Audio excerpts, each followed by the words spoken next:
What is up, everybody? Welcome back to the True College Hockey Podcast. I'm your host, Sean Vocesano. Today's episode, this is one I'm really excited to talk about because I genuinely think we're at the start of a major shift in college hockey, and that shift comes from the new CHL NCAA rule changes and what those changes could mean for Division 1 hockey as a whole. It's not just for players, not just for recruiting, but it's for expansion, new teams, and a long term of growth in the sport. So, let's get into it. For a long time, college hockey lived in a pretty small bubble. If you played in the CHL, meaning OHL, WHL, or QMJHL, you were considered a professional by the NCAA. That's it. End of the conversation. No Division 1 hockey, no scholarships, no college eligibility. That forces kids to make a massive decision way too early on. At 15 or 16 years old, you had to decide, where do I go? The CHL route and fully commit to that path, or do I choose the NCAA route and give up major junior hockey completely? There was no flexibility, no safety net, and honestly, that's not realistic for most teenagers. Now, that rule's gone. CHL players are allowed to play Division 1 hockey, and that one change might be the biggest development in college hockey in decades.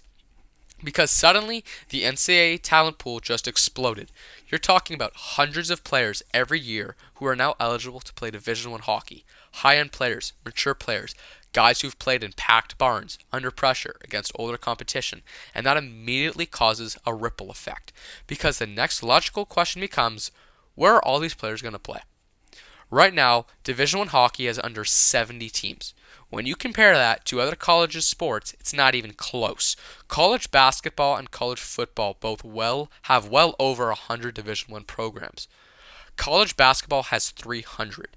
Some conferences alone are bigger than all of D1 hockey combined. That matters. When a sport has more teams, it creates more opportunities, more scholarships, more roster spots, more geographic reach.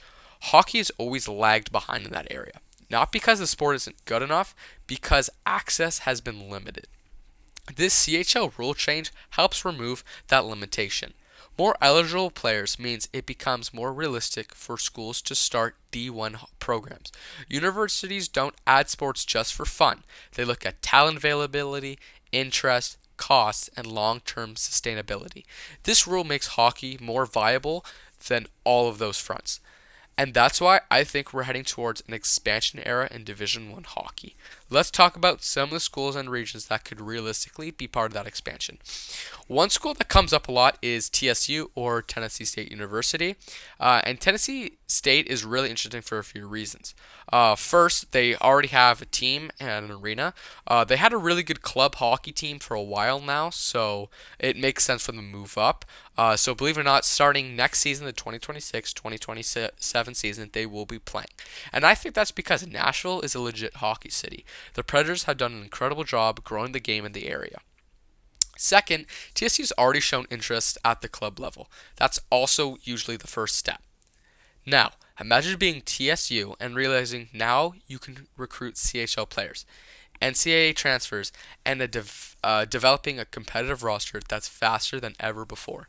That suddenly makes Division 1 hockey a real possibility, not just a dream. Another really interesting school is actually Oklahoma State University. Oklahoma State is a big time athletic brand. They've already spent serious money on sports. They have great facilities, great fans, and a culture that shows up for teams. Hockey already existed at the club level, and it draws a lot of attention.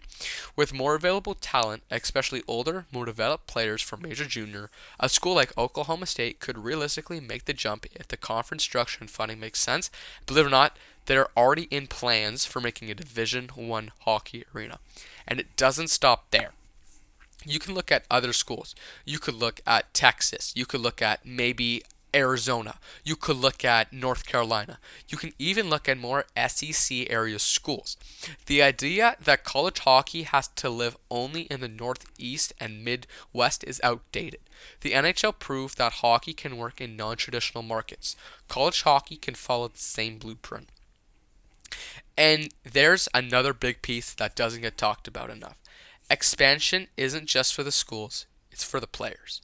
Right now, Division 1 hockey is insanely competitive. There are limited roster spots, limited scholarships, and a lot of good players get left out. Adding more team spreads out talent and creates opportunities for guys who might be overlooked. This consists of late bloomers, smaller guys, and players who just took longer development paths. This also helps out the CHL because now a player can go from major junior, develop physically, mentally, and still have the opportunity to go play D1 hockey later. That means education, NIL. And this means another path towards pro hockey that doesn't force an all or nothing decision at 16 years old. From the NCAA's perspective, this makes their product better. Older players, better competition, faster games, more physical games. That improves the quality of hockey on the ice. This helps fans, media coverage, and TV deals. And college hockey needs that visibility. Basketball and football didn't become massive by accident. They expanded aggressively. They added programs. They created national relevance. Hockey has been a lot slower. But this rule change feels like the moment where things can finally accelerate. Is this going to happen overnight? No. But over the next 5 to 10 years, I think we're going to see more Division 1 programs added. New conferences, new rivalries, new market that brings different energy into the sport. And long term, that's how hockey grows. More teams means more kids can dream realistically about playing Division 1 hockey. More programs means hockey becomes accessible to players who don't live near traditional hotbeds. And more competition means the level of play continues to rise. I just want to, for players watching this right now, especially younger players, this should be really exciting. Your options just expanded. Your development path just got more flexible, and the future of college hockey looks a lot bigger than it did a few years ago. That's why I believe the CHL rule change isn't just a rule change, it's a turning point. And I think Division 1 hockey is only getting started. I just want to say thank you so much for watching this video. If you ever want me to touch on any other suggestions, please feel free to let me know. Have a great day.